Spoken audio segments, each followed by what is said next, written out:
All right, I want to start with the study because it basically sets up everything we're going to talk about today. A group in Sydney took 45 guys, all over the age of 40. All of them had the stuff you'd blame on low testosterone. They were tired, low sex drive, low mood, kind of flat, but none of them had an actual medical problem causing it. No testicular disease, no pituitary problem, just middle-aged guys who fell off and had a testosterone number on the lower end. They gave each guy a testosterone gel for 6 weeks and a placebo gel for 6 weeks. Same looking gel, nobody knew which was which, and the researchers didn't know either. And the testosterone did exactly what it's supposed to do. It pushed their levels up by more than half, right into the range of a healthy young guy. And they felt exactly the same. The energy, the libido, the mood, it was no better on the testosterone than on the placebo. This wasn't some sloppy little study that just missed it. It was built well enough to catch even a small improvement. It just wasn't there. So that's where we're starting, because that result runs against pretty much everything you're hearing about testosterone right now. We'll come back to these guys, and we'll come back to Mark, the guy whose lab result kicked off this whole series. This is the last episode, and it's about treatment, who actually needs testosterone, who's been sold it, and what the heart and prostate data actually show, in addition to what it does to your fertility, and how we put it all together. I'm Dr. Jordan Feigenbaum, and this is the Barbell Medicine Podcast.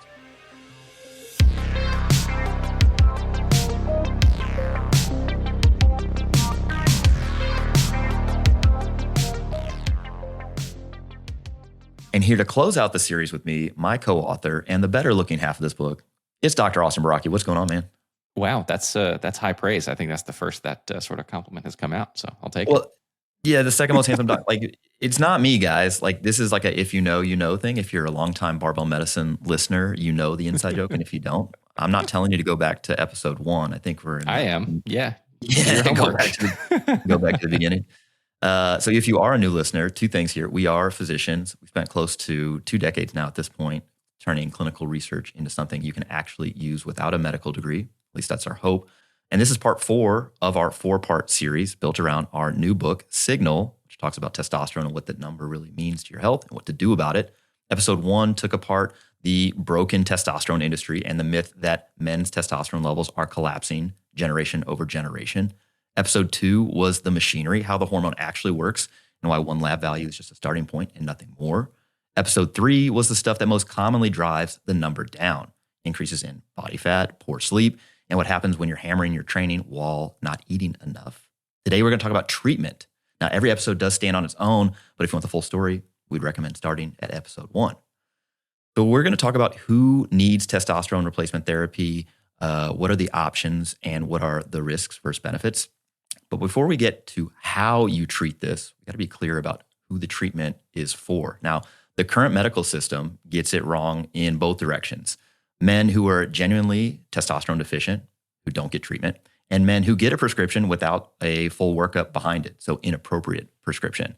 By the end, you'll know if you're in one of these groups, what the safety data regarding the heart and the prostate and others actually say, and what testosterone does to fertility, and how we put it all together and make a clinical decision. So Austin, before we talk about under and over treatment, that sort of notion, can you review the steps of what a proper diagnosis would look like, a proper workup?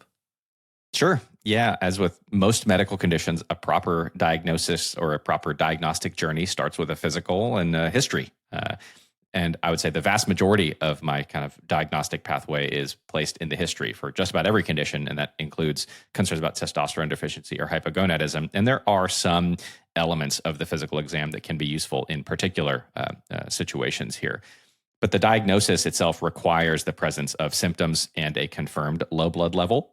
If somebody says, hey, I feel absolutely fantastic, then there's usually not a very strong reason to proceed with a bunch more diagnostic testing and evaluation. And you don't really have a ton of evidence to put a final stamp on the person or on their chart and to say that they are, unequivocally, clinically testosterone deficient if they say, I feel fantastic and I have no symptoms, no signs, no complaints. I'm doing otherwise really well. So the history is really aimed at elucidating what are the potential symptoms that the person could be experiencing. And as we've talked about in the past, the symptoms range in terms of their specificity or how suggestive they are of something like testosterone deficiency. There are many symptoms that can be classified as non-specific, meaning that a ton of different medical conditions can cause this symptom. For example, fatigue. Fatigue, super common, super prevalent. I could list the causes of fatigue for the next several hours and talk about how we could get there. And so that alone is possibly related to a derangement in testosterone or signaling or something like that, but is not necessarily diagnostic on its own. I would generally be looking for, a set of some symptoms that together start to raise the probability in my mind that this person does have this. And at the same time, when it comes to subsequent diagnostic evaluation, it may involve some lab testing of something like testosterone, but it is not exclusively going to look at that, meaning that there is no scenario where somebody presents for this sort of a concern and the only lab test that I get on them is just a testosterone level. It is almost always going to be paired with other things to evaluate for the possibility of some of those other conditions that can also kind of overlap in this way. Now, there may be a very clear, distinct set of very suggestive or very specific symptoms, right? Somebody who fails to develop, in adolescence, their secondary sex characteristics, somebody who has a previously normal libido, loss of body hair, loss of some of these other sorts of things that would be more suggestive, more specific, then that really raises the probability. Whereas somebody who has more of those less specific symptoms, it's like, well, the differential diagnosis here, which is something I like to wax very eloquent on, is quite broad and needs some more digging to try to tease things apart. So that's the history component, really eliciting what is the person experiencing and how does that impact the probability that we're dealing with this issue. And then when it comes to lab testing, this is something we've talked about several times before, but it involves not just something like a total testosterone level, but also a broader evaluation. And then there is some nuances to how we actually interpret those blood levels when they come back. There are considerations based on, for example, what specific tests were ordered, what type of test assay is it, because that can impact things like the accuracy, the reliability, what are the normal ranges. So there's a lot of nuance to interpreting these blood levels. I wish it was as simple as, hey, have the blood drawn and is the level red on the lab report or is it green?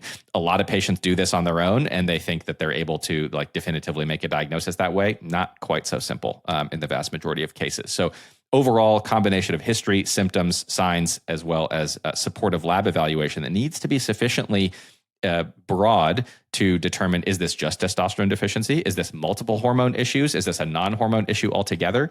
And if it is testosterone deficiency, where is the problem? Is the problem in the testes, what we call primary testosterone deficiency or primary hypogonadism, which has its own set of subsequent management, or is it secondary? And secondary meaning it's caused by something else, most often things that are impacting the physiology in the pituitary or in the higher up in the brain. Yeah. I think, for the listeners at home, what you're trying to say is that it's not just the labs, it's not just the symptoms. You got to put them together. And then once you've done that, you have to figure out what kind of deficiency that you're dealing with, because it does change the treatment approach. So with primary testosterone deficiency, the testes themselves generally have an issue. The signal to them is there, but the testes can't produce the testosterone, just generally speaking. Can be genetic, can be structural, could be related to prior chemotherapy.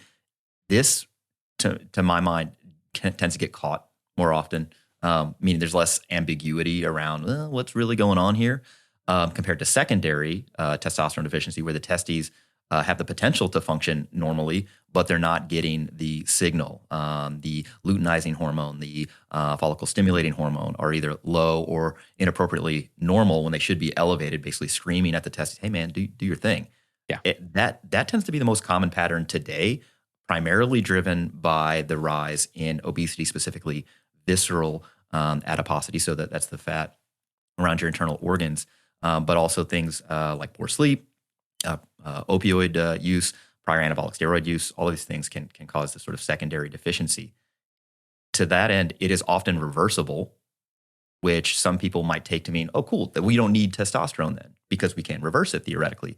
But that's not the whole story, because it doesn't mean that men can't benefit from testosterone even if they have the secondary deficiency. It just means that there is a potential to reverse it using other sort of treatments, particularly if you can identify, well, this is the, quote, root cause, and you feel like you have a good sort of sense of how to manage that. But overall, that is the workup, and none of it is particularly hard. The problem that we've been screaming over these last episodes and maybe the testosterone episodes before this, most men do not get this workup, which is unfortunate. and in two different ways. There's the overtreatment story where people just don't get the full workup, but they get prescribed testosterone therapy anyway. And then there's the undertreatment story where people are kind of either dismissed or otherwise not fully worked up despite having real signs and symptoms of testosterone deficiency. And so kind of both sides of this. Let's start with the overtreatment side because to me, the numbers here are even like more damning than the undertreatment side. Now, you may remember this from episode 1 of this 4-part series that testosterone prescriptions in the United States have quadrupled or more potentially over the last 20 years for men, also in women. They've gone up significantly for women. But a quarter of men starting testosterone replacement therapy had no testosterone level drawn in the year before the prescription. And 50% won't have any labs afterwards in the following year, which is pretty interesting. Now, there's the HIM study, HIM study, found that nearly 40% of middle-aged men in the U.S. primary care setting had low testosterone levels, which at that time were defined as a total testosterone level below 300 nanograms per deciliter. But because testosterone deficiency requires both a low level and matching symptoms, if you actually extrapolated that out and you said, well, look, how many of these people have symptoms? Well, then the prevalence drops to 2 to 6%, right? So while you might have this large swath of the population who's got a low level, if you had to combine that with symptoms, it drops precipitously. That's nearly like a 6-fold spread, just doing the math here. So even amongst men who got tested, right, 19.5% did not meet the sort of criteria for testosterone deficiency, meaning that they had labs and symptoms, but they got a prescription anyway. And again, about half of these folks never got follow-up labs to monitor how they were doing. And then there's this SHBG problem, steroid hormone binding globulin, which basically binds to testosterone in the blood. And when it is bound to SHBG in the blood, it can't really do anything. We think that free testosterone is the most biologically active form of testosterone. And so total testosterone counts both the sort of free fraction and the stuff that's bound to SHBG. So the total can read low while the usable amount is fine. And also this can happen in reverse. But if SHBG happens to be low, then things can get murky on just a lab test. So for example, imagine a man who with obesity and insulin resistance, and he shows up with a total testosterone of 240. Now we know that higher insulin levels, metabolic syndrome tends to lower SHBG. And again, that's the protein that binds testosterone. So when you calculate his free testosterone, the part that's actually usable, it often comes back fine. So the question is, despite his normal testosterone levels, he can still be symptomatic. So what do you do? You probably see this frequently, Austin. Imagine a guy in his mid-40s, his BMI is above 30, his waist circumference is 40 inches, his total testosterone is 240, he's got low SHBG. When you run the free testosterone test, it's in the normal range. But he's tired, his libido is down, and he's read enough to know that he's under the sort of cutoff for total testosterone, and he wants to know what to do. Now, given that we have great tools for managing obesity and the resulting metabolic syndrome, is this something where you're thinking about, this guy would definitely benefit from testosterone? Would he benefit from testosterone plus weight management or just weight management alone? Walk me through maybe how the conversation goes and what your thinking is in this sort of scenario. Yeah, super common situation. And as you point out, he has various symptoms. Some are what we would call more nonspecific, like feeling tired. Not unusual in somebody who is in their mid-40s in general. Definitely not unusual whose BMI is above 30, whose waist measurement is above 40 inches, given the overlap with all sorts of other medical conditions, as well as things like sleep apnea. So that's like one thing that is a do not pass go. I definitely want to at least assess for that, especially if his blood pressure is maybe a little higher than I would like it to be. But even if it isn't, I would probably be suspicious enough to look for something like that. On the other hand, he also has some more suggestive symptoms, like the loss of presumably a previously normal libido. And so that might also impact the way I think about his symptoms. Now, to your point, when we have somebody whose SHBG might be, we'll call it abnormal or deranged or high or low, that can impact the free testosterone levels. And it would be totally fine, reasonable for somebody to say, well, maybe the total testosterone alone here isn't giving me all the information I need. Maybe I do want to check a free testosterone together with it, because symptoms do, there's evidence to support this, track more closely with free testosterone levels than total. The ultimate question, though, is what are we planning to do with that? And that's where, honestly, in practice, there's two ways to go about things. And I've talked about this, I think, on a few other recent podcasts that we've been on, where number one, there's the ultra rigid, ultra strict, here are what clinical practice guidelines say you must do. And then there's also the situation where it's like, look, I have enough experience with this. I've had a lot of conversations with patients about this. As long as I feel like something is safe, maybe there's something else that can be negotiated with a plan for ongoing monitoring, clear goals. If we're getting closer to our goal, we're okay. If we're not, then we'll pivot and do something else. And if I feel like that plan is reasonable and safe, then I'm often comfortable doing things that might not 100% adhere to every consensus clinical practice guideline as well. So there's a bit of give and take and negotiation with patients, because a lot of times, they have their own priorities and goals. And as long as it's safe, then I might be open to that. But in this situation, I definitely want to assess broadly for the set of things that could contribute to fatigue. So making sure he's not anemic, he doesn't have a thyroid disorder, he doesn't have sleep apnea, he's not iron deficient, he's not using too much alcohol as something that can cause all of these things, to include the testosterone being low as well, which is also very, very prevalent. Just a few examples of things off the top of my head, rather than just fixating on that number alone. And then it comes down to a conversation of basically how much is the patient willing to do or try in some of these other areas. And oftentimes the way I have this conversation is like, look, we can make the testosterone number whatever we want it to be. And we could make the number look pretty. We could make the number go really high. That would not be wise, but we could. And that might help some of the things, but it might not help all of the things. And it might make some of the things that we're ignoring worse. Now, there are other strategies we have, for example, facilitating some weight loss, whether through lifestyle alone, whether with the use of a GLP-1 agonist, whether through, metabolic bariatric surgery. There's all sorts of options. Maybe we could reduce alcohol intake. We could address some of these other issues, get you on a CPAP that might not only help the things you are concerned about, but also improve your health in a number of other ways that testosterone alone would probably be insufficient to accomplish, right? Things that would markedly improve your body composition, that would improve your sleep quality, that would improve your daily function, that would improve your cardiovascular risk, cure your fatty liver, like all these sorts of things. And at the back end of all that, there still remains the option of we can also do both. It is also possible. It's just the sequencing of that, because in general, I'm going to be a little bit less in favor of like doing both of these things at the same time. For example, let's say he wanted to do some lifestyle things. Let's say he was actually interested in trying a GLP-1 receptor agonist, and he was interested in the possibility of using testosterone. I might negotiate a plan to sequence these things in a reasonable way, rather than saying, let's do, all of them at the same time. So I'm quite comfortable with, negotiating and kind of modifying the plan to best fit the patient's priorities and needs, as long as it is a safe strategy. But in this situation, this is not a situation where it is immediately apparent right off the bat. Question number one, this patient requires testosterone therapy to maintain their health. In patients who have primary testosterone deficiency, primary hypogonadism, their testes have completely failed. It's like, yeah, that person, no question, is going to most likely need testosterone therapy. And there's not really as much of a negotiation here that's needed.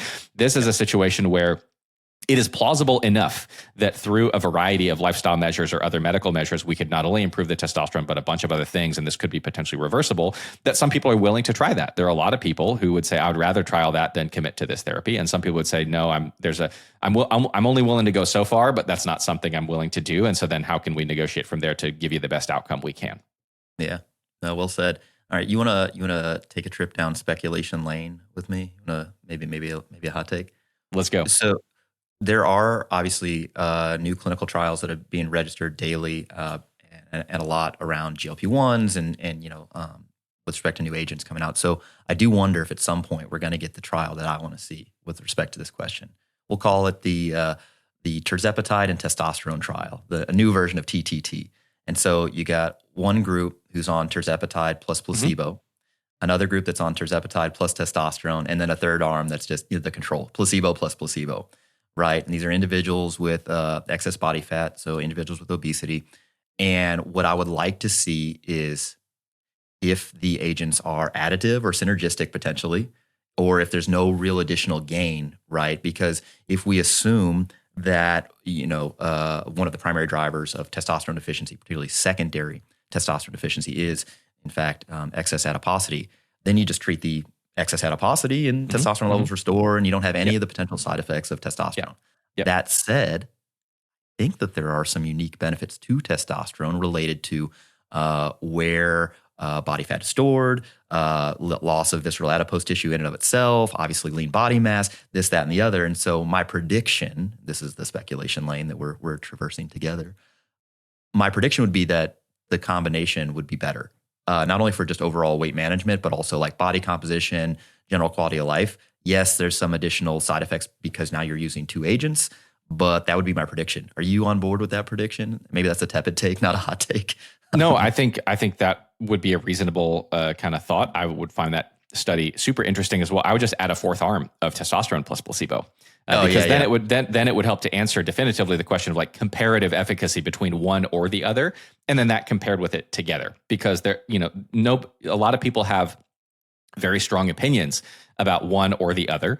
They'll say use the GLP-1 because that'll lose the weight and your testosterone will normalize. It's like for some, not for all. And then others who say, well, just put them on testosterone because that'll lead to them losing body fat, gaining muscle. That'll improve their body composition, their metabolic status, and that'll fix everything. And it's like, maybe for some, maybe not for all. And so then what about the combination and how can you compare and weigh these things? Because that would really inform these conversations, because the whole conversation I described was like, here's my best take or my best attempt at this absent that data. But if I had it and I could say, look, here's what you could expect on average from maybe just using something like tirzepatide or eventually one of the newer agents. Here's what you could expect from just using testosterone. Here are the pros and cons. Here's what we might expect to help improve. Here's what wouldn't improve. And then here's what the combination looks like. And then just what's a reasonable to sequence it if that's the route that we're interested in going in. Having that data would be super useful for these conversations, at least to set some expectations and to help inform that strategy. Yeah, it would also be nice if they investigated the differential effects on various symptoms, right? Exactly. So maybe for weight management, singular outcome, singular signal. For libido might be different, that, and the other. Yes. We can hope that happens. That would be a fairly complex study. I don't think it would need to run for a super long period of time, if I'm honest, because GLP-1s work relatively quickly when you get somebody on testosterone. So, in under a year, you could probably get a sufficiently powered trial as long as people are dosing these things reasonably to get some pretty useful information. But, somebody throw us a couple, I don't know how many millions would be required to run a 4-arm clinical trial like that, but it certainly would be interesting to see. Yeah. Obviously, absent the placebo arms, you could probably do like a chart review in some larger clinics that are actively prescribing both testosterone and tirzepatide or something like that, or GLP-1s, and just get maybe a preliminary sense of the data to refine your study design. But yeah, whatever. Hey, look, if people want to send us millions of dollars to do the study, like I'm here for that. We can do that. All right. Well, now let's pivot to under treatment, because the same medical system that does appear, at least in some sectors, to be prone to over treating with testosterone also seems to undertreat real testosterone deficiency. So men with classical, persistent, symptomatic testosterone deficiency often get turned away by primary care physicians who are either uncomfortable with hormonal therapy or unfamiliar with it. It's not something they generally do. And these men may be dismissed for having testosterone levels that are technically inside the reference range, despite having some symptoms. These physicians may also be scared off by the risks that kind of continue to orbit testosterone therapy, whether it's related to heart disease or prostate concerns, et cetera. And so, for example, in that same HIM study we talked about earlier, only 1 in 10 men with low testosterone were actually being treated. Now, of course, just having a low level doesn't mean that you need testosterone therapy, but you would think out of the 10 men, many of them would likely have symptoms. One specific example, individuals who need to be on opioids for whatever reason, these chronic opioid users suppress their own testosterone production at very high rates, but they're rarely evaluated for testosterone deficiency. Not to say that everybody on an opioid needs a testosterone prescription to occur as well, but if they have to be on it, part of the workup. Then things get interesting, because there's been this, again, long associated scare relative to heart disease. And I don't know where this was born out initially, because we come from this like gym world. It's like, look, you have all these individuals who are using anabolic steroids at very high doses, and there tends to be a higher risk of heart disease, sudden cardiac arrest and such in that population. It's like, oh yeah, steroids, all steroids just cause heart disease, testosterone included. However, around 2013, a couple of observational studies kind of showed a signal of increased heart disease with testosterone replacement therapy. And then the FDA issued a sort of safety warning that suggested that testosterone might raise the risk of heart attack and stroke. And this does seem to have spooked prescribers for years, because at that time, prescription rates for testosterone therapy fell sharply, more than half between the years 2013 and 2016.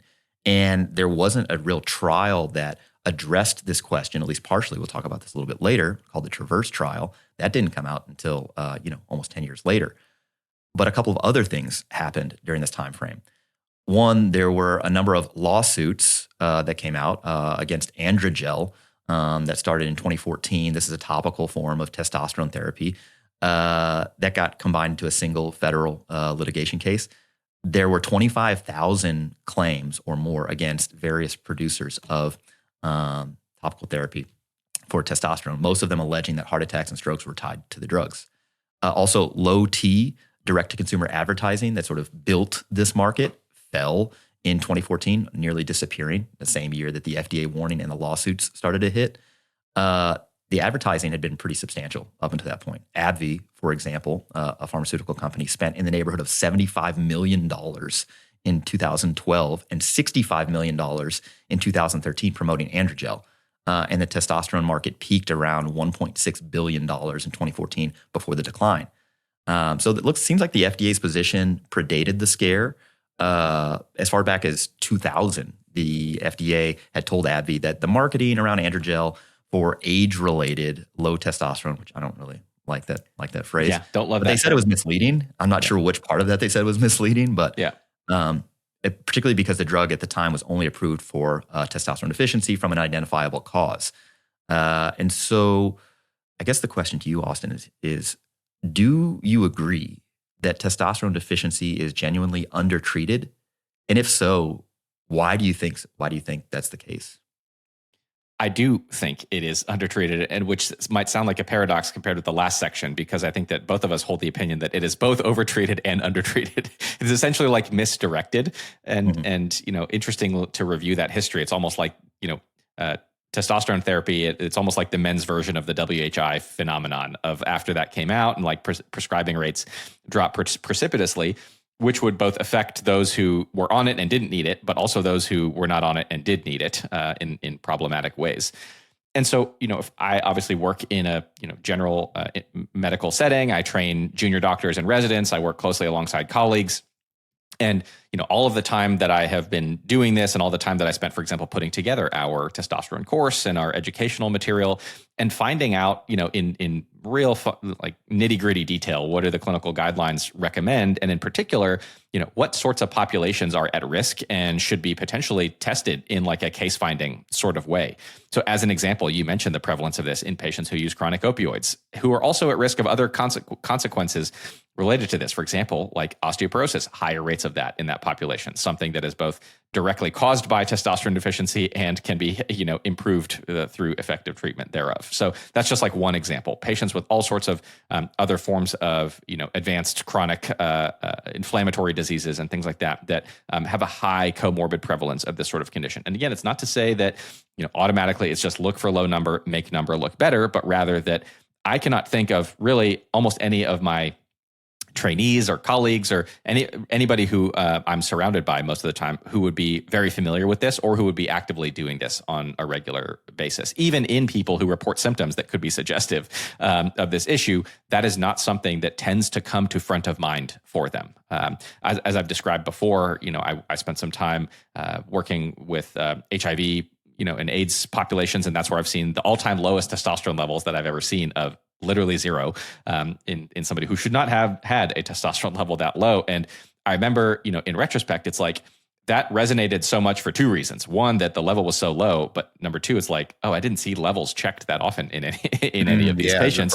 It was like striking to me because I was so not used to seeing it checked. And there's like a lot of folks in this situation who, had symptoms that could be compatible with the syndrome or who may have otherwise stood to benefit from addressing it. And so I do think it's undertreated. I think that there are populations who are at risk where their clinicians, this is not something that is very high priority or that tends to come to mind.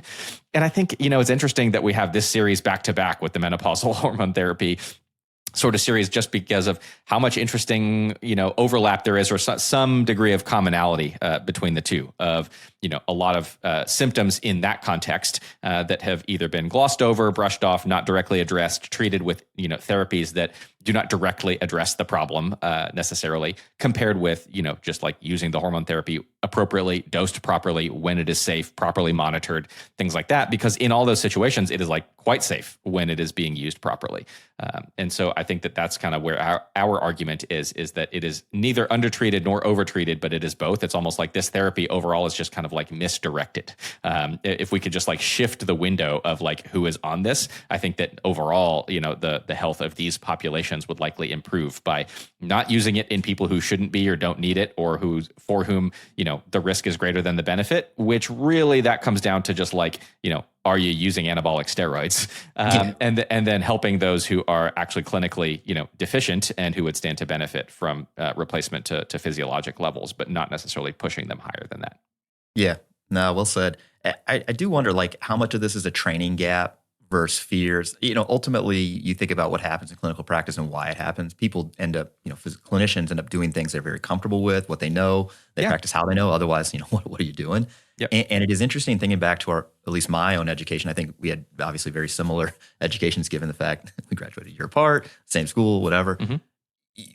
Things like hypothyroidism, hyperthyroidism, diabetes are hammered into you. And so as a primary care physician, if that's what you went into, you feel like I have a pretty good lay of the land here. I feel comfortable for non-complicated cases, without additional training. You don't need to refer everyone to an endocrinologist. When things get out of your bailiwick, out of your area of comfort, sure, refer appropriately.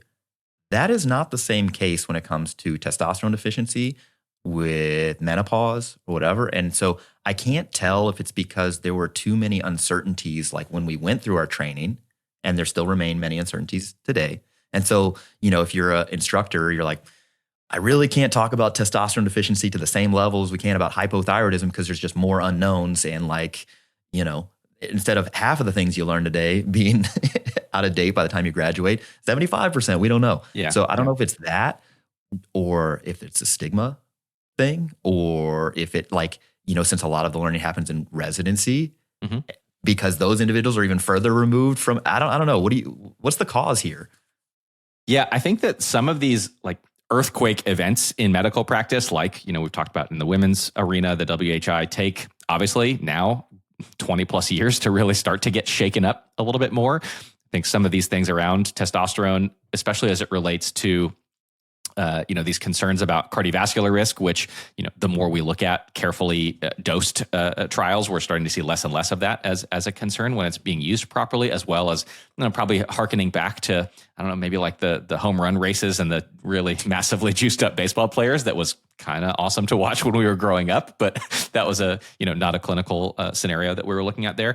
And you're right that a lot of the clinical educators would have been trained in that era or earlier. And so you kind of need science progresses as the last generation dies off. And so it just kind of takes a lot of time for this stuff to gradually move forward over time. I think you're right that, people have no concerns about throwing around thyroid hormone, throwing around insulin as another form of a hormone, but these other ones, a lot more apprehension and concern around. And there are some unique complexities to all of them, but not something that is like insurmountable. Like people can be trained, clinicians can be trained to do these assessments and to use these things properly. So it is very possible. But yeah, I think a long combination of, historic events that get really burned into people's brains. I mean, I still these days run into, in practice, my trainees now who are like students who graduated medical school within the past couple of years, who are currently in residency, still, being apprehensive about doing certain things for long debunked things. And I'm like, look, guys, that is definitely not a thing. Let me pull up this paper from like a decade ago that I learned about back then that showed that this was not a concern that you needed to be worried about, and try to erase that from your brain now so that you, are practicing kind of up-to-date medicine moving forward. So these things really get burned in. And unless you go out of your way to self-educate and to stay up to date with things, as I very aggressively do all the time, it's easy to just practice based on how you were taught and to not keep evolving as these fields move forward. Yeah. This podcast is brought to you by ButcherBox. One thing I try to stay consistent with is keeping enough protein in the house so I don't end up ordering takeout a few times a week. That sounds simple, but between work and everything else, the grocery store trip is usually the first thing that gets cut. And ButcherBox fixed that for me. They deliver grass-fed beef, organic chicken, wild-caught seafood, and more, all sourced to the standards they are transparent about. Every box is customizable, so you pick the cuts and the proteins that fit how you actually cook and what you're actually going to eat. It's like having a butcher on call who already did the sourcing homework for you. And let me just tell you, the quality is legit. I've been grilling a lot lately. It's summer here in San Diego, and the meat has been excellent. It tastes great. It shows up right to my door, exactly what I want, and I don't have to think about it. I don't have to make a trip. That's the whole point. It's an easy button for your food. Now, whether you're grilling on the weekend, meal prepping for the week, or just trying to get a real dinner on the table on a Tuesday, you've already got something good in the freezer ready to go. Go to butcherbox.com/barbell to get $20 off your first box, plus your choice of free ground beef for life, or free chicken thighs or top sirloins in every box for a year, with free shipping always. That's butcherbox.com/barbell, BARBELL. Be sure to use our link so they know that we sent you. This podcast is brought to you by Factor. The last few months have been a real time crunch for me. I've been finishing the book Signal, and between that, training, and everything else I've been doing, cooking has been a real challenge. And Factor has been the thing keeping my nutrition from going by the wayside. Having meals ready to go that I can heat up in 2 minutes and actually feel good about eating has made a real difference on the days where I just don't have those 30 minutes to stand in the kitchen, especially when it's late at night. Factor meals are chef-crafted and dietitian designed. They're ready to eat with no prep and no cleanup. They have over 100 menu items rotating every week, including new options like salmon burgers, shredded pork, and collard greens, plus add-ons like protein shakes and pumpkin cheesecake. Over 175 banned ingredients, so the stuff that you probably don't want in your food isn't going to be there either. I use Factor, and I bet you could benefit from it too, especially if your schedule gets tight. Food is usually the first thing that slips. This keeps that from happening. Head over to factormeals.com/BBM50off and use code BBM50off to get 50% off and one free breakfast item per box for a year, while supplies last until October 31st, 2026. That's code BBM50off at factormeals.com. Again, BBM50off at factormeals.com. See the website for more details. This podcast is brought to you by Quince. End of summer is when I start thinking about what I actually want in my closet for the next few months. You know, not a full overhaul, just swapping out the stuff that's worn out and filling in some gaps. And that's what keeps bringing me back to Quince. They do everyday staples really well. Their organic cotton tees are soft and hold up wash after wash. Their cashmere sweaters are legitimately good for the price point, and they transition straight into fall. If you need pants, their premium denim and tailored chinos start at just $60, and the fit and fabric are on par with brands charging 3 or 4 times that. Ask me how I know. Now, everything at Quince is priced 50 to 80% less than similar brands because they work directly with the factories and skip the middlemen. You are paying for the materials and the construction, not a logo or marketing campaign. Now, one of my go-tos this summer has been their organic cotton mesh stitched sweater polos. I have it almost every color, and it's one of those pieces where you look put together, but you're actually comfortable, which is why these are going to stay in my rotation for the fall. And Quince goes way beyond just clothing. They've got premium bedding, bath essentials, cookware, travel gear. It's one of those brands where you buy one thing and end up recommending it to everyone. Both Lee and I have their sheets, and they're great. So upgrade your everyday. Download the Quince app for app-exclusive offers or go to quince.com/BBM. Get free shipping on your order and 365-day returns. Now available in Canada and the UK too. That's QUINCE.com/BBM. This podcast is brought to you by Figs. During residency, I found out all too often that the standard hospital-issued scrubs were not designed for anyone who squatted, especially not multiple days per week. Let's just say it was kind of like a trust fall with the seam of my pants to make it through the end of the shift every time I had to bend over to examine a patient or tie my shoes. That's how I ended up trying Figs. They are cut with actual stretch, they fit like real clothing, and they survive both the job and the squat program. Back to school season is here. So if you're in healthcare or you're training for it, that means a fresh round of long shifts in the hospital. And oh, by the way, you'll have to do some lectures too. Figs just dropped new colors and back to school styles, and their stuff is built for exactly this job. In medicine, you never really stop being a student. Might as well look good doing it. Right now, Figs is offering 15% off your first order at wearfigs.com with code FIGSRX. That's wearfigs.com, code FIGSRX. So that's the undertreatment side. Now, I want to go back to the other end of the range, the much larger group of men whose total testosterone levels are low normal and who feel like something is off. So let's go back to the study that we opened this episode with because it's worth understanding properly. The whole point was to test the guy who walks into the clinic and walks out with a testosterone prescription, not the guy with a real disease with real testosterone deficiency, the guy whose own production isn't broken, his level just sits on the low end of normal, and he feels lousy. That's the patient, and that's who they recruited to the study. So these guys started with a testosterone level around 310 nanograms per deciliter. That's on the low side of normal, but nowhere near what you'd see if the testicles or the pituitary had actually stopped working.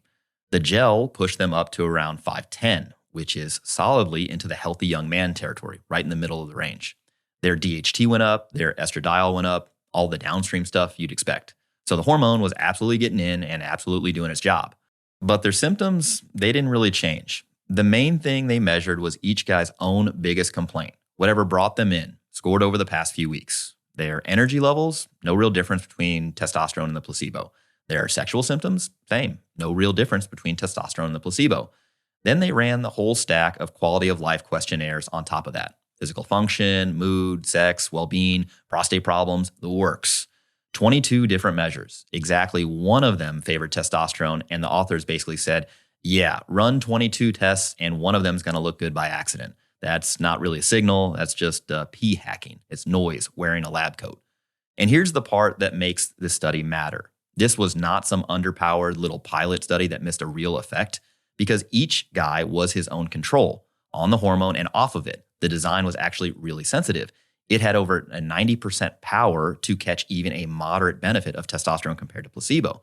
It was sensitive enough to pick up the effects of age, of body weight, where the guy started testosterone-wise. It picked up all of that. It just didn't find anything for testosterone because there wasn't anything to find. Now, there's one last nuance here. At the very end, they let each guy pick which gel he wanted to keep using, still totally blind to which was which. And more guys picked the testosterone, 26 out of 42.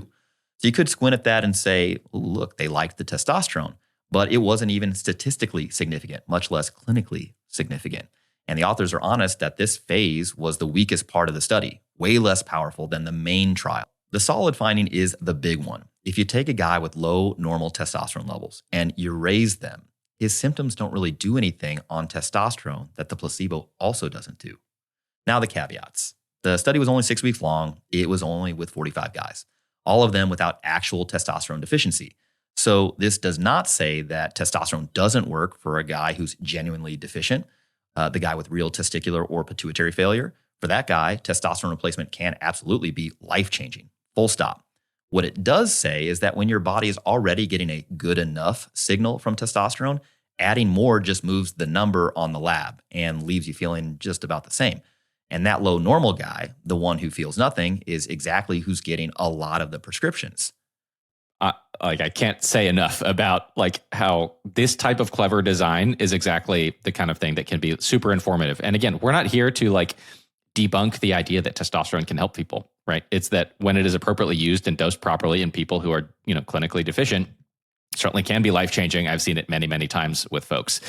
But there are those who are maybe influencers in this space. Maybe their entire career or practice is built around testosterone prescriptions. And of course, they're going to have their own selection bias of seeing people who might be more likely to benefit or people who have a stronger placebo response to this thing. And because in their practice, everybody that they see says that they feel better, or the vast majority. And so that, I don't doubt their experience in this, but this is the type of trial that can help us to get, a little bit more accurate of a perspective on this. And this is the type of study also where, you like how I often frame these when presented publicly. It's like, here's the design that we're going to do. Based on your understanding of this condition, right? We're going to provide either the real testosterone therapy or placebo. The group who are getting therapy, their levels are going to go up. They're going to double from 300 to 600 or something like that. What would you predict is going to result in terms of their symptoms? And what would you predict is going to happen in terms of which therapy people opt to stay on? And of course, those who are very in favor of testosterone cures everything, much like, again, I keep drawing these parallels to the menopause influencer space where it's like everyone needs estrogen, estrogen fixes everything. Because there are similar types of studies in that context too, right? Where they do this kind of thing. And it's like, what would you predict? And of course, they would say, well, obviously the people whose testosterone level doubled, they're going to feel way better and they're going to opt for that therapy. It's like, okay, let's see what happens. And then when you see this, it should just challenge you a little bit to, again, it's not like an immediate refutation of the possibility that testosterone could be beneficial. But again, it should just be a little chink in that armor of maybe it doesn't fix everything. There are certainly some people who stand to benefit and those who don't. And if I were, a responsible clinician, I would say, man, I would really like to be able to figure out a way or help to identify those who are more likely to benefit from those who are less likely to benefit. And then also in working with patients like this, let's say I decided I can't really tell if you're more likely to benefit or not. Why don't we give it a try because it's safe enough? Obviously, getting somebody up to 600, I have no concerns about something like that. But also it being planned as a trial of like, hey, let's do this. And if we give you 6 months, 9 months, that's more than enough time to really get a sense of, are you feeling well and benefiting? And if not, then we can also stop at that point. That's also okay. And that's the way I would negotiate this in practice. Yeah, it is telling. People are like, okay, you're saying that sometimes testosterone is helpful, particularly if people are deficient. Sometimes testosterone can be helpful, even those who aren't deficient, by lab number. I'm not sure how to parse all this. Well, here's a telling statistic. Of individuals who start on testosterone replacement therapy, 70% will stop using it within a year. 70% will stop using it in a year. And that's not because testosterone is bad or poorly tolerated, generally speaking, but it just doesn't move the needle, pun intended, for a lot of these folks. And that's the whole thing. The goal of treatment here is to improve somebody's quality of life, their health trajectory, have them put more life in their years, so to say. And if it's not working, you don't have to just stay on it because you started it. Or because someone on the internet told you that it's going to be, saving your life for some other reason that cannot be clinically identified. Yeah, right. Okay. Say a guy genuinely does need testosterone therapy. What are you actually aiming for? You're aiming to help the person, not to hit some specific number on the lab.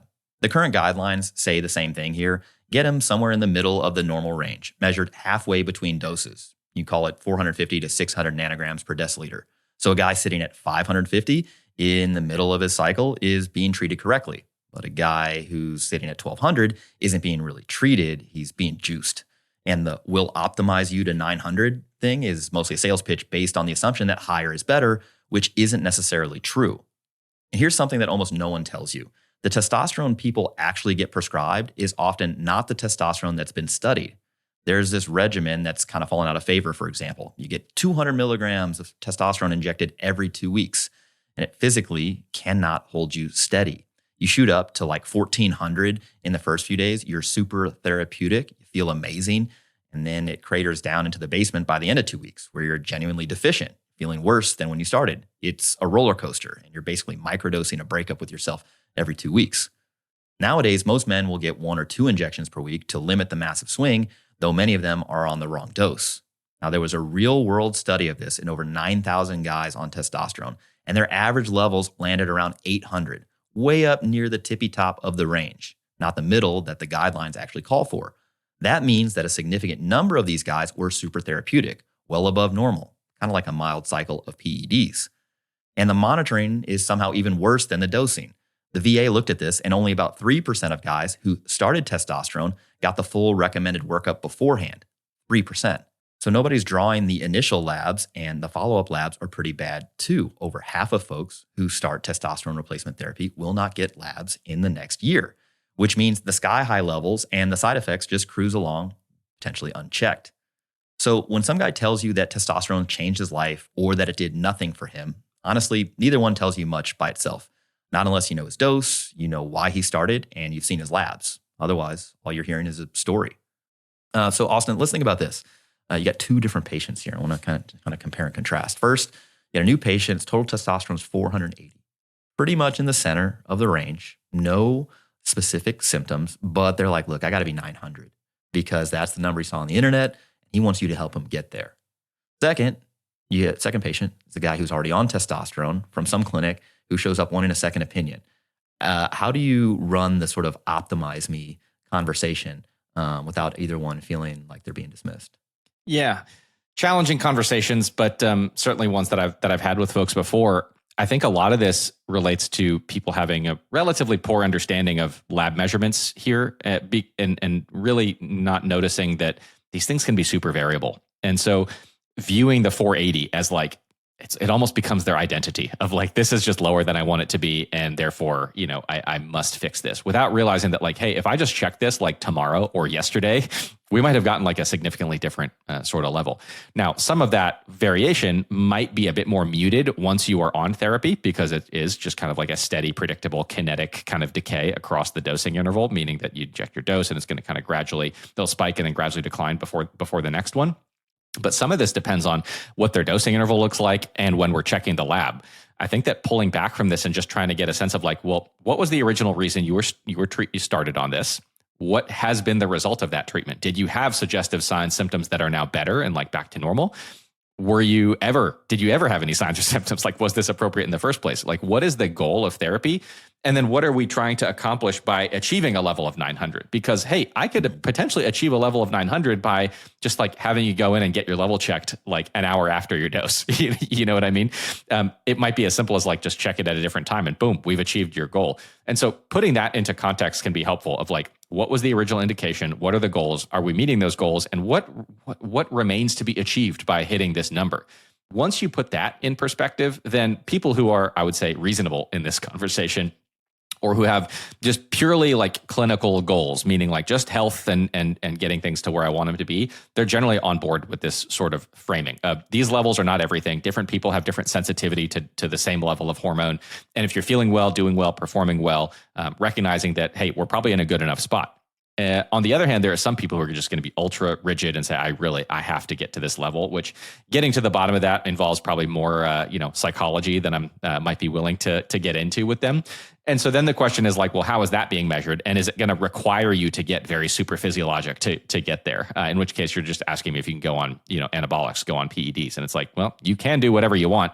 I'm not necessarily, going to recommend it or be the person who's prescribing you like PED level dosed, testosterone or something like that. But here's what you ought to know is that if you were to get up to that level, you're feeling fine now, but if you push it up to that level, you may actually experience some harms, some downsides, some of the side effects that you're hoping to avoid. There might be some mood disturbances, some acne that comes out, some, other sorts of, dose-related toxicity, I'll call it, from being at super physiologic levels too long, because that hitting those peak levels tend to be the things that most impact some of the side effects, whether the blood counts, the skin stuff, the, various other sorts of symptoms that people might experience from pushing things too high. And so then it's like, well, if they want to try that, they can on their own time. If they're sourcing it on their own already or getting it from someplace else, it's like, you can try, but this is, what you might look out for. And if they experience the harms themselves, then they might come to their own conclusions at that point. Yeah, no, good points. All right. So that's the story so far. When we come back from the break, we're going to talk about a trial of testosterone, the safety data, and what to do next. All right. Welcome back to the Barbell Medicine Podcast. Before the break, we were talking about how more testosterone in a man who isn't deficient is unlikely to make him better. Now we're going to talk about the cost side, because starting testosterone is a trade-off. Like all medications, there are no biological free lunches here, and many men only get shown half of the equation. So you referenced earlier kind of running this as a trial. Just because somebody starts testosterone, for example, they don't need to persist in perpetuity on it. It is often viewed as a sort of like sign here forever type commitment, mainly because I think enough people are aware of like the physiology. They're like, well, look, if I take this exogenous testosterone from outside of the body, it's going to shut down my own production. And so I'm just committing to lifelong therapy. But that's not necessarily true. People often will bounce back. And again, for a lot of people who start testosterone, apparently, it doesn't seem to get them what they want. With 70% of men who start testosterone, stop it within the first year. As far as why, most of the studies don't really discuss the reasons. They just document that people do discontinue the therapy. It doesn't seem like it's medical complications, right, where they're just experiencing a ton of side effects, but it just seems like they're not experiencing the benefits that they thought they would, or otherwise not experiencing the upside compared to either the financial cost, they don't like getting the injection, something. Right? Because you would expect, and again, we're taking a trip down speculation lane here, that if they were getting the benefits that they had originally been sold on or that they were expecting, that they would continue. See this in GLP-1 therapy, right? People who start it, who do seem to respond well to them, they are very motivated to stay on them, generally speaking, if they can. Whereas people who take them and don't get the same results, that does happen, a smaller proportion, they're kind of ambivalent about whether or not they continue. I think, some of this has to do with timeline, right? So if somebody gets on testosterone replacement therapy because they were testosterone deficient and their main symptom or motivation to investigate this was libido or drive, sexual drive, those tend to respond first. So perhaps, getting that early win where they're like, oh, I do feel better in this regard. Again, very motivating for people to stay on. On the other hand, if it's more like this general sense of like well-being or even like body composition or like gains in the gym. These things are generally longer term. And so it may require a longer monitoring period to see if that kind of shows up. And now, Austin, you've obviously treated a number of folks in this domain. What's been your experience here as far as like, how do you frame the trial? And then do you tailor that based on like specific symptoms that originally led the person in, to be worked up in the first place? Or how do you kind of frame that whole thing? Yeah, really getting a sense of what's bothering the person the most that's leading them to pursue care, and then seeing how confident am I that this is the therapy that is likely to benefit them. Of course, again, if I've done my proper diagnostic evaluation, my history, my exam, things like that, then the conversation is definitely going to involve addressing all of those things to the extent possible. For example, if somebody doesn't have a good sense of general well-being and they're sleeping poorly and they're drinking too much alcohol, I don't have a great sense that testosterone is likely to fix that, right? So addressing the things that I can first, but when it comes to offering testosterone, I don't generally, even though there are some like suggestive data and you'll hear different things quoted about like timelines to see a particular benefit, I don't generally use that to inform this. And part of the reasons why is I think that there's like relatively low risk of just establishing an arbitrary timeline that is comfortable for the patient, that is like more patient-centered than anything else. How long are they willing to try it to see a benefit, rather than like, what is the average that is derived from some not perfect study data? And then the other thing is just knowing that different people respond differently to things. And some people take a bit longer. Some people, have a bit more immediate effects. And so that variation makes it so that I'm not likely to say, oh, because you have this symptom, then I would expect a benefit by this time frame. I don't generally do that very much in practice. Rather, I just kind of negotiate, hey, how long would you be willing to try this for before there's a benefit? I really wouldn't expect there to be, additional benefits beyond, a relatively long time frame. We'll call it 9 months or something like that. So somewhere within the realm of, we'll call it, 3 to 8 or 9 or something like that would be somewhere. And it's like, if the person is willing to say, look, I'd be willing to keep doing this for, 6, 7, 8, 9 months. It's like, okay, we can do that. The longer you're on it and the higher the doses that you're on, the more challenging it can be to come off. And there is some, non-zero number of folks who can have, much more long-lasting issues, especially if they use high doses for long periods of time. But we see that more in the anabolic steroid use population than in those who are just using like appropriate, reasonable, clinically dosed testosterone for shorter periods of time. So that's generally how I have the conversation, is like, what are we trying to accomplish, and how long would you be willing to try this to see a benefit? Because it's not going to be like, you're going to go on this for 5 months and there's going to be no benefit for 5 months. And then suddenly on like the day one of the 6 months, suddenly it's going to vanish. Like, ideally, we should be seeing some incremental progress along the way. So generally over the course of a few months, you start to see whether you're going to benefit or not. And people can kind of come to their own conclusions, which is, I think, what drives a lot of that 70% figure that you cited above. Yeah, I agree. All right. Well, so outside of like this monitoring and setting expectations regarding running a trial, there are some concerns that need to be weighed and some risks and benefits. So first up is fertility. Now, the moment you put exogenous testosterone into a man, the brain will pick that up and say, well, look, man, you got a bunch of testosterone here. I don't need to signal the testes to produce anymore. And you might think, well, cool, you got all this testosterone floating around. Everything else, save for the brain signal, should be working normally. Unfortunately, that is not the case. Because the shutdown happens at the level of the brain, you suppress the body's own production of FSH and LH, which means that signal doesn't get to the testes. And so not only are the testes not going to produce testosterone, they're also not going to produce sperm. And so if fertility is a concern by a man who wants to start testosterone replacement therapy, well, you got to talk about fertility. Now, one of the craziest stats that came up when writing this book was that it does seem to be a knowledge gap relating to fertility amongst like trained medical professionals. Now, you ask gym bros about testosterone, they're like, oh yeah, you get on testosterone, your balls shrink, and you're infertile for a period of time. You ask the same question to urologists in a survey, a quarter of them incorrectly believed that testosterone therapy would improve fertility, which is not the case. In fact, when you look at like male contraceptives, most of them are androgen-based, for example. So testosterone is one of the leading iatrogenic or medically induced causes of male infertility seen in clinical practice. Recovery after stopping testosterone replacement therapy is variable. Some people will bounce back relatively quickly. Other people will take a longer time. Some people won't bounce back at all. It depends on dosing, the duration of use, and the individual, of course. So yeah, it kind of runs the gamut from 6 to 12 months, sometimes longer. And for men who want kids, this has to be a discussion. So Austin, how does this conversation go? You have a person, let's just say they have true testosterone deficiency, but they desire a family. Like, how do you kind of weigh the benefits of testosterone replacement therapy on their life versus their life goals? I mean, this has got to be complicated.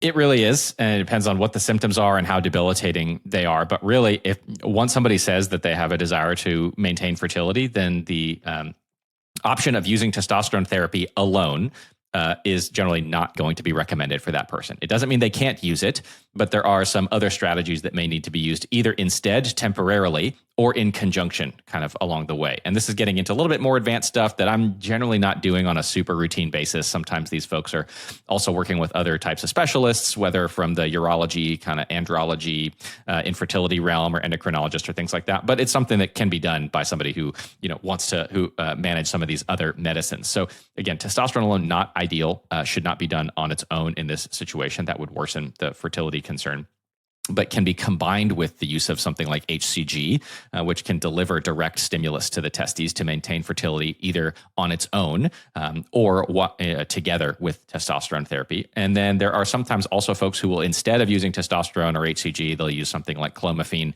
which is a selective modulator of some of these receptors in the body and can potentially improve testosterone levels a bit, and its impact on ultimate symptoms is a bit more weaker and more inconsistent than testosterone therapy, but can be a way to impact that in the meantime while preserving fertility. So that's an off-label use there. So those are some of the strategies that you'll sometimes see used relating to fertility preservation, either in somebody who has hypogonadism, relating to testosterone therapy, HCG, clomiphene, and some other things that are getting even a little bit further into the weeds that we'll skip for now. So.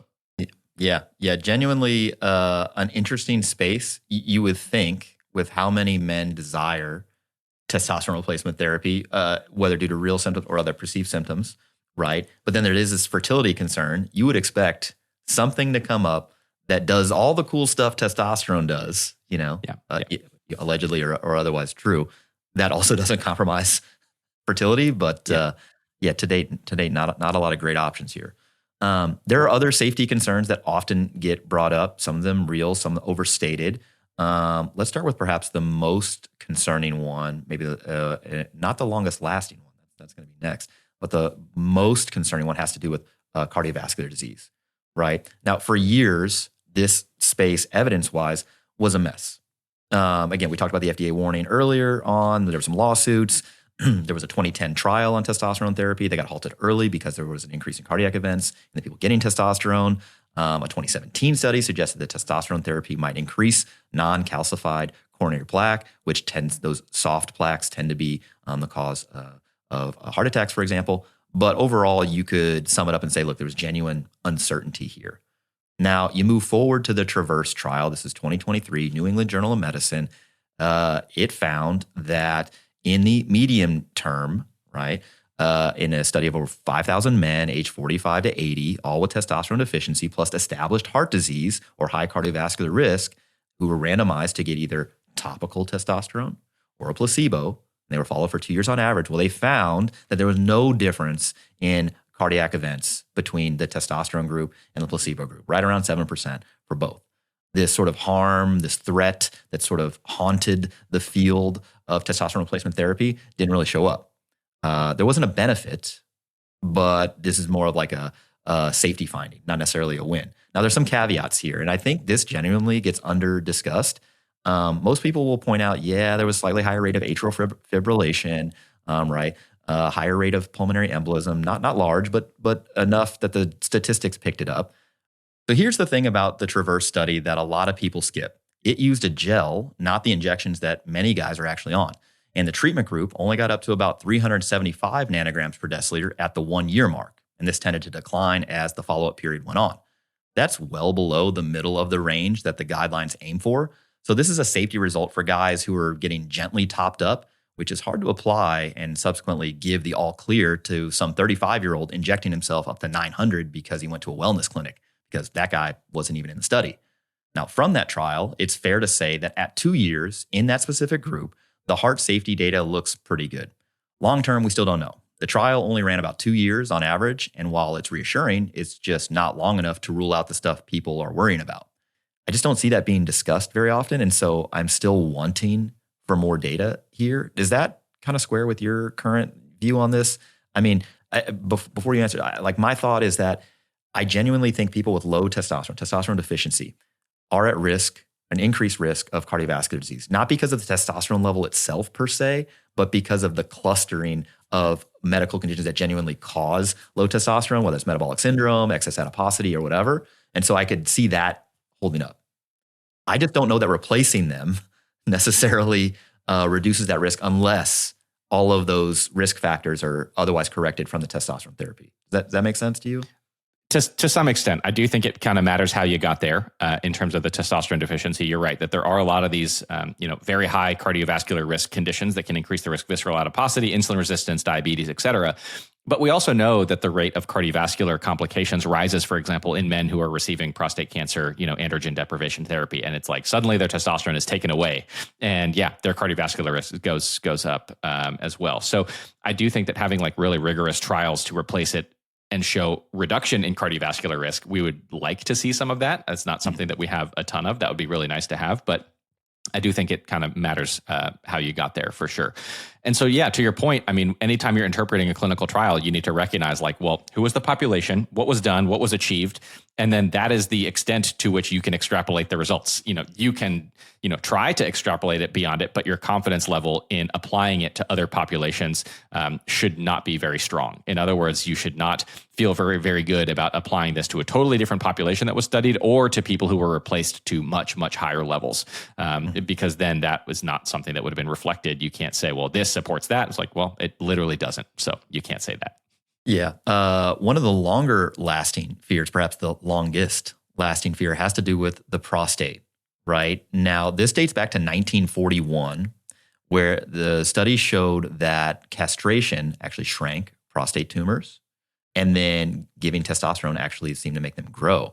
Now, the finding was real, but the conclusion was incomplete. And the saturation model, which we detail heavily in the book, explains why. Austin, briefly, I know you're a big fan of the saturation model, and you can probably say this more eloquently than I can. How would you describe the saturation model to the listener? I think calling me a big fan of it might be overstating it. It is something that is an interesting hypothesis, and it seems to comport with some of the observations that we have in the research. So, for example, there's the traditional idea of, well, if we withdraw testosterone from prostate cancers, then maybe they would tend to shrink. And so those are clearly going to be tumors that are sensitive to the stimulus of testosterone for their growth.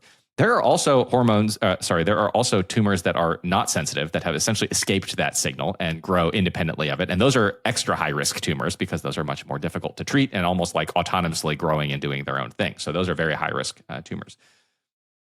Now, there are various kind of lines of evidence looking at this, and one interesting one has been when testosterone is administered to folks, what happens to their prostate-specific antigen levels or their PSA levels. This is a marker, related to the prostate and is used in various ways relating to prostate cancer screening, diagnosis, and monitoring over time. And certainly when you withdraw testosterone in that situation, it tends to drop. And when you replace testosterone, it tends to, rise a bit. But then there's this really significant clear plateau in how PSA levels go.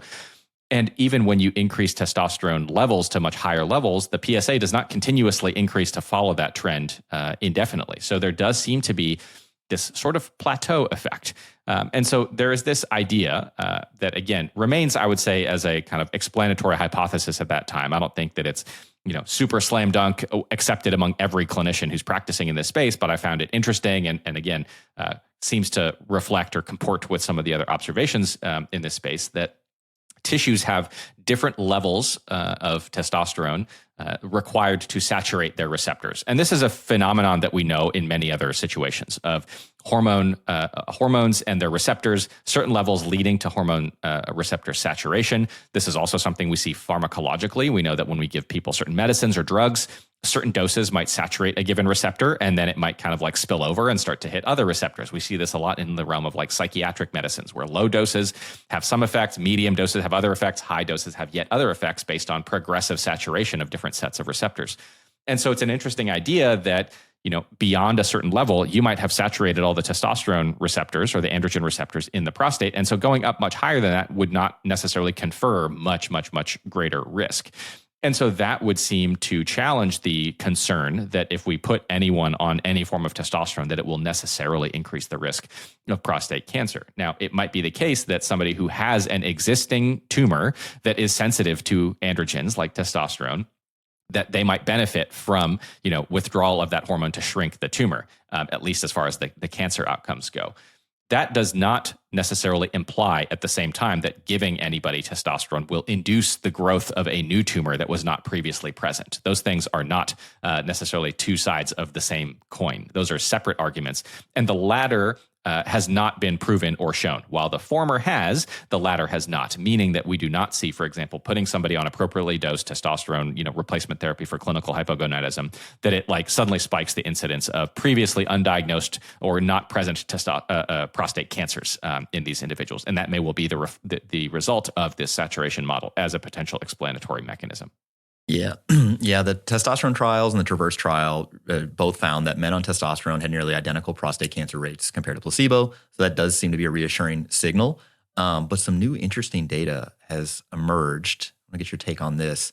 So the first has to do with men who have low testosterone levels. They do seem to have a higher incidence of aggressive types of prostate cancer. The thought here being that in that localized environment, having low testosterone levels may drive aggressive behavior of these sort of unregulated cells or additional mutations, or, because two things can be true, perhaps the disease states that cause the low testosterone in the first place may sort of be additional risk factors for these aggressive types of prostate cancers. So for example, the 2026 retrospective study of over 900 men enrolled in an active surveillance program found that those with low baseline testosterone levels had a 61% higher likelihood of their cancer progressing to the kind of aggressive, high-grade disease that requires active treatment rather than watchful waiting. Low testosterone was associated with the progression to this high-grade disease specifically, which I thought was interesting. Now, whether this additional mutations, more aggressive behavior, this is not really a study that was set up to identify that, but I found that interesting, particularly with the concern around testosterone and prostate cancer. It's like, well, look, having low testosterone could be a risk factor too, particularly with this kind of emerging evidence. And further, some people might be listening to this and like, well, look, I got a history of treated prostate cancer, and I have some of these specific symptoms. I have testosterone deficiency. Is testosterone safe for me? Now, this isn't medical advice. This is for infotainment purposes only, but it does look like men who have already been treated for prostate cancer, the data is pretty reassuring here.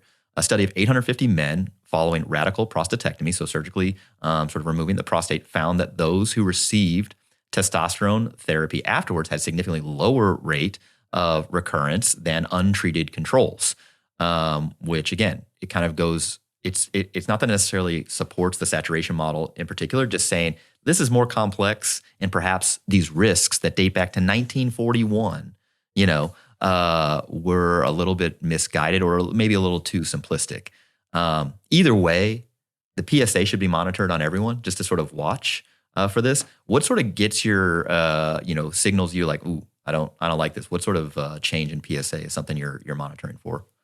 Yeah, I think that, it's worth having one at baseline, and levels, like over 3 to 4 start to get my attention. And then if things maybe that were previously being monitored and maybe they were relatively stable, but if it starts to accelerate, there are various sorts of more kind of fancy ways to analyze PSA that are definitely outside the scope of this. And even I don't claim to be an expert in all of them, but rates of increase is another thing that will tend to get your attention. So if it is, rapidly or like exponentially increasing, or suddenly if there's a change in that trajectory, sometimes you'll hear it described as like velocity. Again, not all these measurements are like super well validated for all sorts of clinical outcomes, but really it's like if something does not fit what I expect, it gets my attention at least. Certainly, if somebody has a history of prostate cancer, then they're already working with, a urologist and oncologist and things like that. That's already getting outside of what I'm routinely managing. But if their baseline level is unexpectedly high, or if the trajectory of it is not what I'm expecting, then suddenly I have what we call a low threshold to get it evaluated a bit further before proceeding, just to make sure that everything is safe. Yeah. All right. The last big sort of risk or thing to monitor has to do with the blood. Now we're going to talk about erythrocytosis, which is a fancy way of saying a rise in red blood cell production. As you remember back to your biology days, the red blood cells carry around oxygen that's bound to a specialized protein called hemoglobin in your body. But in up to 20% of men, you can get a significant rise in that, almost a too high of levels if they're using injectable testosterone. It seems to be worse with the injectables compared to the gels that are used. And so why does this happen? Well, testosterone tells the kidneys to make more erythropoietin. If you're not familiar with Lance Armstrong, cycling at large, erythropoietin, or EPO, is a specialized protein that tells your bone marrow to ramp up red blood cell production amongst other formed elements or cells in the blood. So if it gets too high, the blood can become more viscous, more thick. And so there are various levels here that seem to suggest either the dose of testosterone is too high, or the person has something else going on, like untreated sleep apnea, or potentially something else even more nefarious underlying the condition that's actually causing the high level of hematocrit. 54% or 54 seems to be that sort of threshold. This isn't like a proven, line in the sand where like, look, if you go at this level or above, you're going to have a blood clot, bad things are going to happen. It just seems to be more of like, yeah, we need to investigate this a little bit further. It's really extrapolated from other conditions that lead to abnormally high blood levels and where the concerns arise in those conditions. So it's kind of like the best guess based on other conditions, which is admittedly a weakness of this clinical recommendation, because we actually don't have super strong direct evidence of testosterone-induced erythrocytosis to this point having a direct causal relationship with like thrombotic complications, meaning like clotting issues and things like that, at least very, very strong, or nearly as strong as we do, for example, in patients with, blood-related disorders like polycythemia, things like that, abnormal excess blood production for other reasons, where the same threshold is like much more clearly associated with some of these things. But it's kind of like, hey, that's the best analogous situation that we have to draw upon. And so that leads to this recommendation in a lot of folks. Yeah. So not only monitoring, right? So monitoring hematocrit when somebody's on therapy is part of the sort of a treatment algorithm here, but also like if it does seem to go up, investigating it further. You can manage it with smaller, more frequent doses, making sure the person's not inappropriately on something that declines estrogen, crushes estrogen, like an aromatase inhibitor, for example, which can have its own set of side effects like bone loss, joint pain, problems with body composition, libido going down, et cetera. So there's a lot of complexities here, which we all cover in our book, Signal. Now, Austin, as we wrap this up, are there any sort of hard stops, any sort of do not pass go, do not collect $200 for a person who has the signs and symptoms of testosterone deficiency, has laboratory evidence of testosterone deficiency, but otherwise you'd say, I don't think this is a good fit for you? Any sort of like lines in the sand that you're drawing here?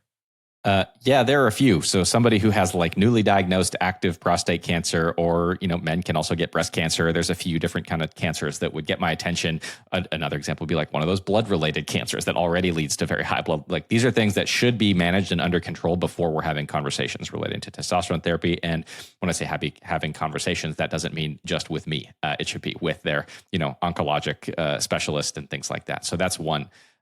Definitely, we've alluded to this already, but the fertility concern is something that needs to come up before consideration of proceeding with this. And we talked about some of the strategies that are sometimes used. And sometimes I've had a lot of folks who are just like, look, I'd rather just like try to get this done now, and then I'll delay the therapy and I'll just start it on the back end rather than going through all these kind of like other convoluted methods. Not everybody, but that's an example. I mentioned the baseline PSA as a reasonable thing to look for. Certainly a level over 4. If there's certain other unexpected findings or trajectories, that's something that deserves evaluation before proceeding. Not necessarily like a hard, what we'll call contraindication if it has been evaluated and like cleared, but I'd be curious because that would be maybe unexpected depending on the person's age for it to be that high or actively rising at a rapid clip. And then certainly anybody who has what we would consider like very dynamic, unstable health-related conditions. For example, you are not seeing me, initiate testosterone therapy on people who I've admitted to the hospital for like, ongoing active sort of evolving disorders, be it heart failure or sepsis or something else like that. Those would be not the time to do something like that. You want to be stable and in your usual state of health, not only for like the safety of initiating this, but like so that your testing is reliable, because there's the same reason why I'm not routinely pulling testosterone levels on men who are admitted to the hospital in the vast majority of situations. That's very, very, very few scenarios where I'm doing that. There are a couple, but very few. Yeah.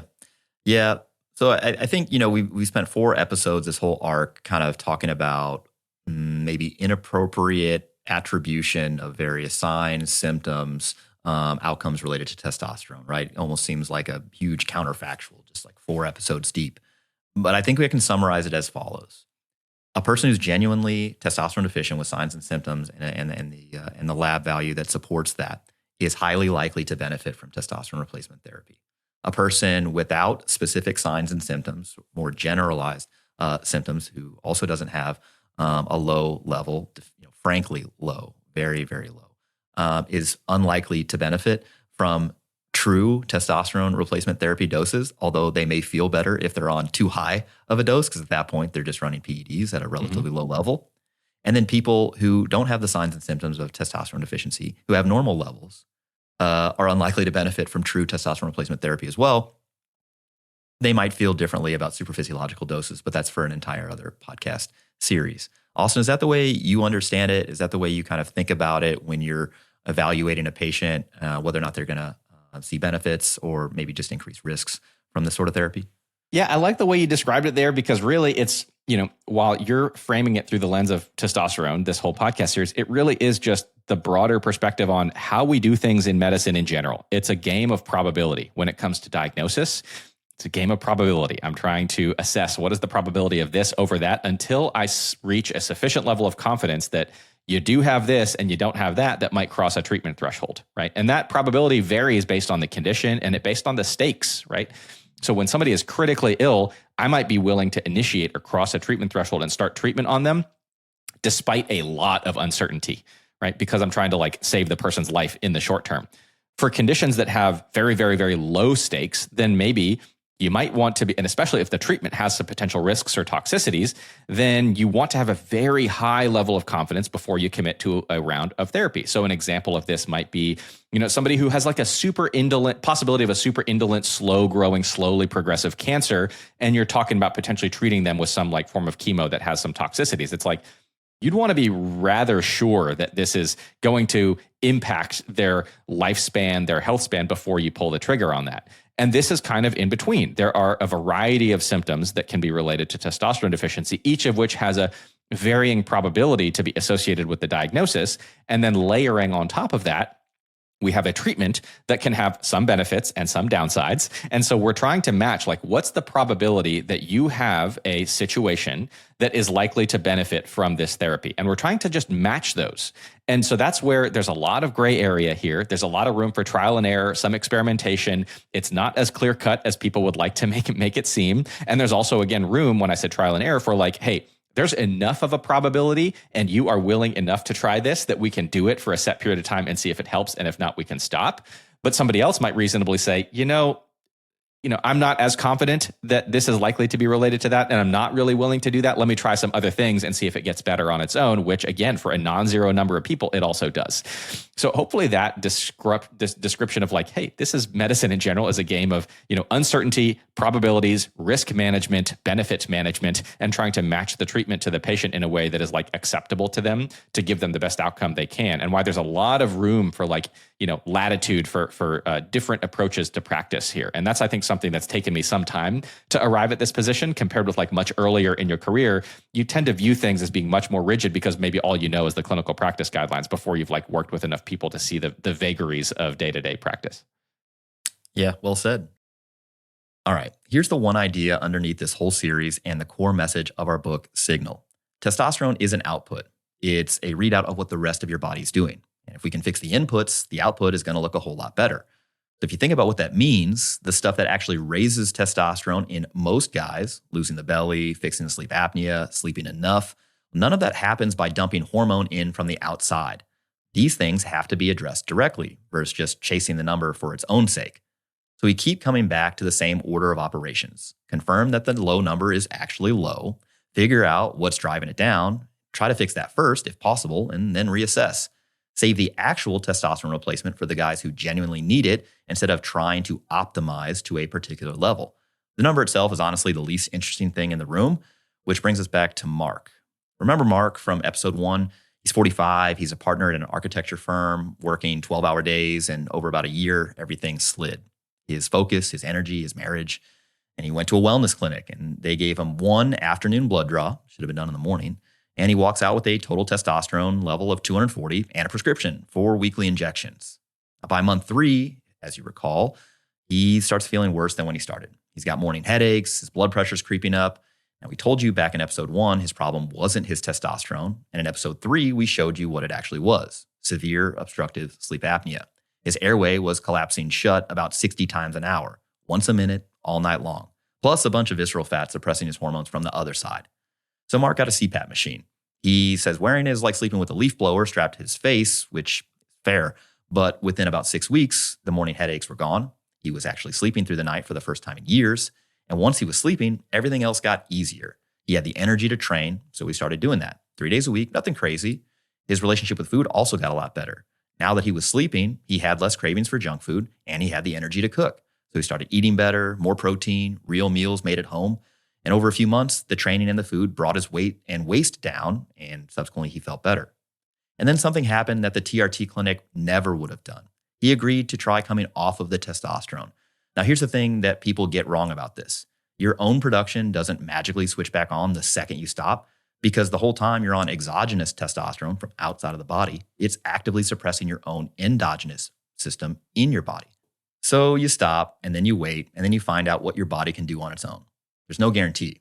Now, in Mark's case, he'd spent those months clearing the stuff that was actually driving his testosterone levels down. The apnea, the visceral fat, the wrecked sleep.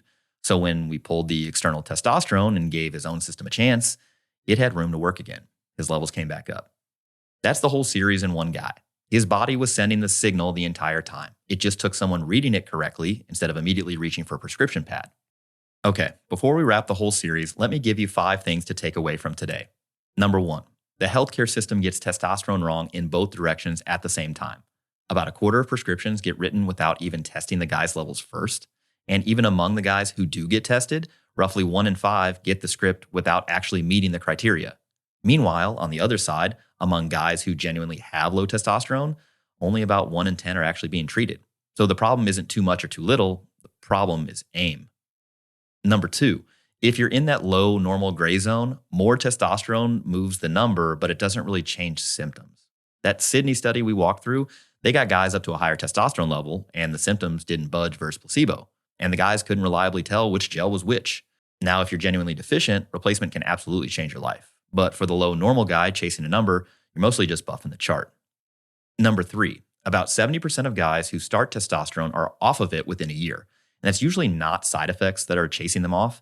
It's that they never felt the thing that they were promised, which lines up pretty neatly with the idea that a lot of them never had a real deficiency to begin with. Number 4, testosterone can be considered a contraceptive. The second you add it from the outside, your brain shuts down that signal that makes sperm, and your count can drop to very low levels. And coming back can be slow, 6 to 12 months sometimes, and for a small group, it never fully recovers. So if kids are anywhere in your future, that conversation should happen before the first dose, not after. This is the one I really don't want you learning the hard way. Number 5, the 2 big scary fears have actually been walked back, but with caveats. On the heart, the Traverse trial found basically identical rates of cardiac events in both groups. So no sign of harm at 2 years, though remember, those guys only got up to levels in the mid to upper 300s, and they used the gel. On the prostate, guys on testosterone had nearly the same prostate cancer rates as placebo, whereas low testosterone seems to be a risk factor for developing the aggressive type of prostate cancer. The side effect that often shows up is real, and it's that your blood gets a little too thick, which is exactly why anybody on this stuff needs to get their blood checked. Bottom line here is that while testosterone replacement therapy is relatively safe when it's correctly dosed and appropriately monitored, the words correctly and appropriately are doing a lot of heavy lifting there because many people are not getting that level of care. All right, let me tie the whole series together. Episode 1, the testosterone crisis is mostly manufactured. Men's testosterone levels have roughly stayed the same over the last few decades when you use the right test, but there is a bit of nuance here. Increased rates of obesity have probably driven the average level down a little bit, though this doesn't show up in the data, but the explosion of TRT prescriptions have more than made up for it. Over the last 10 years, testosterone levels have actually been rising at the level of the population. Episode 2, testosterone is the output of a complex feedback loop.